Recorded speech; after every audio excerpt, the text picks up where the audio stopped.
안녕하세요. 킹덤 컬처 크리에이터 연보임 목사입니다. 최근 페이스북 타임라인에 한 교수님의 글이 공유되어서 우연히 보게 됐습니다. 저는 잘 모르는 분인데 내용을 보니까 신학교 교수님인 것 같더라고요. 굳이 프로필을 찾아보진 않았습니다만 그런데 글을 읽다 보니까 느낌이 딱 오더라고요. 아, 이거 내 영상 보고 쓰신 거구나 하고요. 물론 그분이 제 이름을 직접 언급하진 않았습니다. 그래서 저도 굳이 그분의 실명을 거론하진 않고 오직 그 글의 내용에 대해서만 반론을 좀 해보려고 합니다. 사실 제가 저와 반대되는 의견들을 일일이 다 찾아다니면서 반박하진 않아요. 그건 너무 소모적인 일이라고 생각하거든요. 그런데 이번 글은 그냥 넘기기가 좀 그렇더라고요.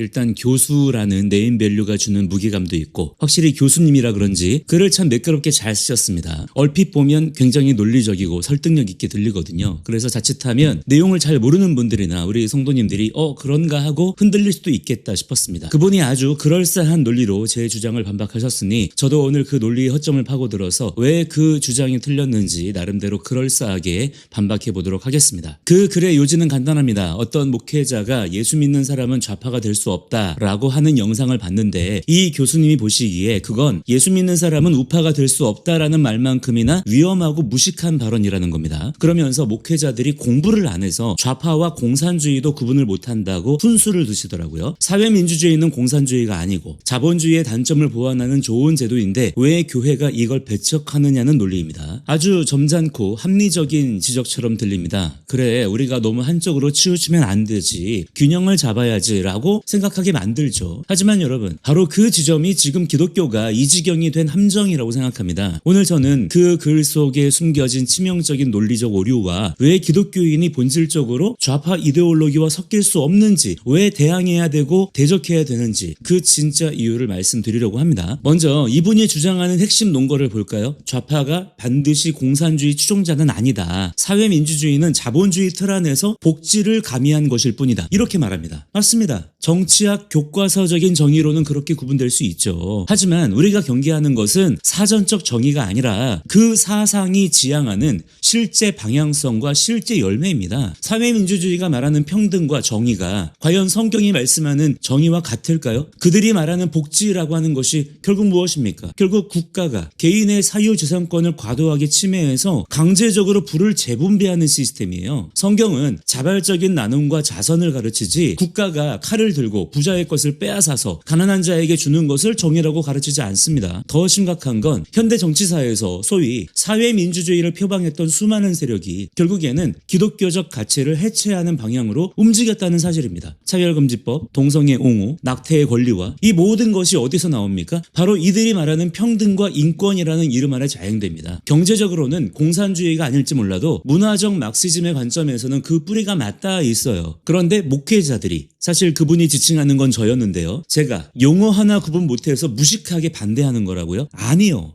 그 사상의 끝이 어디를 향하고 있는지 직관적으로 감지하고 이에 대해서 경고하는 겁니다. 왜냐, 저에게 성경이라고 하는 것은 그냥 신학적 텍스트가 아니라 삶의 기준 그 자체이고 삶의 지침 그 자체이기 때문이에요. 그렇기 때문에 그 성경의 기준을 지키는 것이 인생 자체이고 세상을 바라보는 유일한 관점입니다. 거기에 대한 목회자로서의 책임감을 가지고 있기 때문에 이 부분이 너무나 실제적이고 절박한 문제인 거예요. 자, 그리고 이어서 이 글을 쓴 교수님이 뭐라고 하냐면 자본주의에 대해서 자본주의를 그냥 놔두면 미쳐 날뛰게 된다라면서 아주 과격한 표현을 씁니다. 그래서 적절한 통제가 필요하고 그게 바로 사회주의적 요소라고 주장하죠. 자, 그렇다면 여기서 우리는 질문을 던져야 합니다. 인류 역사상 시장을 통제하려고 했을 때 번영이 왔습니까? 아니면 시장을 자유롭게 놔뒀을 때 번영이 왔습니까? 물론 자본주의가 완벽한 제도는 아닙니다. 저는 자본주의를 완벽한 제도라고 말한 적이 없어요. 그 어떤 이데올로기나 사회제도도 완벽하지 않습니다. 모든 인간은 죄인이니까요. 하지만 자본주의는 인간의 자유의지와 책임을 가장 잘 반영하는 시스템이에요. 성경은 일하기 싫은 자는 먹지도 말라고 했고요. 달란트 비유를 통해서 이윤을 남기는 것을 칭찬하셨어요. 좌파적 시각은 인간을 스스로 책임질 수 없는 존재로 보고요. 국가가 부모 노릇을 해야 한다고 믿습니다. 큰 정부가 개입해서 통제해야 사회의 질서가 잡히고 정의가 선다고 믿는 거죠. 하지만 기독교 보수주의는 다릅니다. 인간을 통제하는 건 국가의 법과 규제가 아니라 개인의 양심과 하나님을 두려워하는 신 신앙이어야 한다는 거예요. 자본주의 스스로 미쳐 날뛰는 게 아니라 자본주의를 운용하는 인간의 도덕성이 타락하는 게 문제인 겁니다. 그런데 이 해결책을 사회주의적 통제에서 찾는다? 이거는 진단도 틀렸고 처방도 틀렸습니다. 국가는 하나님이 아닙니다. 지금 좌파 이데올로기가 추구하는 게 바로 이러한 국가주의 전체주의예요. 단순한 경제적인 정책 가지고 얘기하는 게 아니라고요. 왜냐하면 인간의 기본적인 본성이 바로 스스로 하나님이 되고자 하는 죄성이기 때문에 이처럼 어떤 통제를 통해서 문제를 해결하려고 하면 결국 국가주의 전체주의로 가게 되어 있습니다. 지금 그런 일들이 세계 각국에서 벌어지고 있는 거고요. 일어나 왔어요. 그런 식으로 국가에게 과도한 분배와 통제의 권한을 주는 순간 그 국가는 필연적으로 괴물이 되어서 개인의 자유와 신앙마저 억압하게 됩니다. 이건요, 역사가 증명하는 사실이고요. 지금 이 나라에서도 실제적으로 경험되는 일이지 않습니까? 자, 그리고 이어서 이분은 자신의 논리를 뒷받침하기 위해서 폴 틸리히나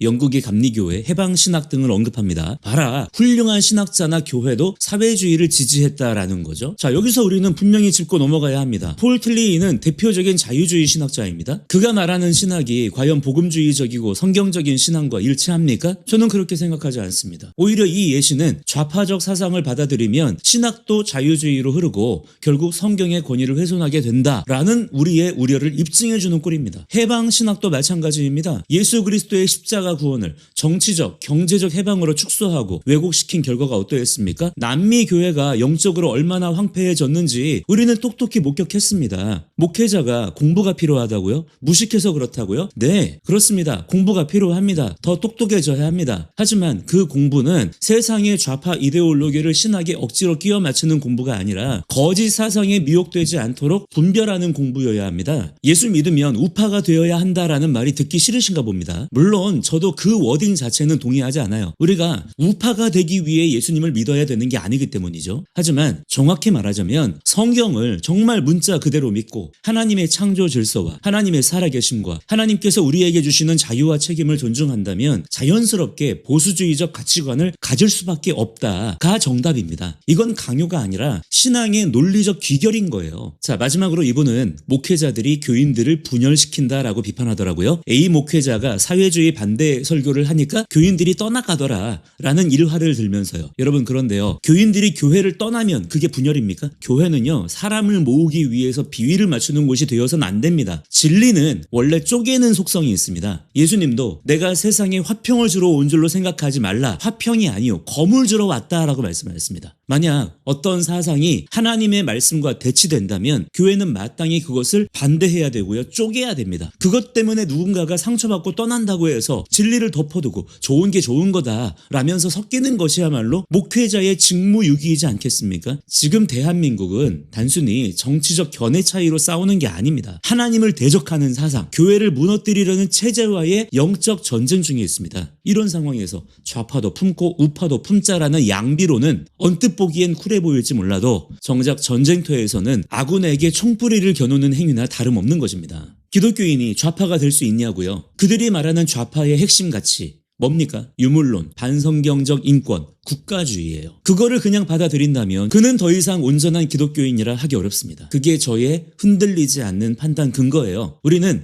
이 사실에 대해서 두려움 없이 가감 없이 말할 수 있어야 합니다. 자, 여러분, 세상은 자꾸 우리에게 세련된 기독교인이 되라고 유혹합니다. 정치색을 드러내지 말고 적당히 사회 정의를 외치면서 모든 사상을 포용하는 척하라고 합니다. 하지만 속지 마셔야 돼요. 그 포용의 끝은 결국 기독교의 유일성과 거룩성을 잃어버리는 것입니다. 목회자가 깨어 있어야 하고요, 성도들이 깨어 있어야 합니다. 네, 그 교수님의 충고처럼 공부하십시오. 공부해야 됩니다. 저도 여러분도 다 공부해야 돼요. 그런데요, 공부하되 세상이 말하는 정의가 아니라 성경이 말씀하는 공의가 무엇인지, 사회주의의 그럴듯한 가면 뒤에 숨겨진 하나님을 대적하는 교만이 무엇인지 꿰뚫어 보셔야 합니다. 우리가 지켜야 할 것은 애매모호한 중립이 아니라 선명한 진리이기 때문입니다. 자, 오늘 영상은 여기까지입니다. 저는 다음 영상에서 다시 찾아뵙겠습니다. 감사합니다.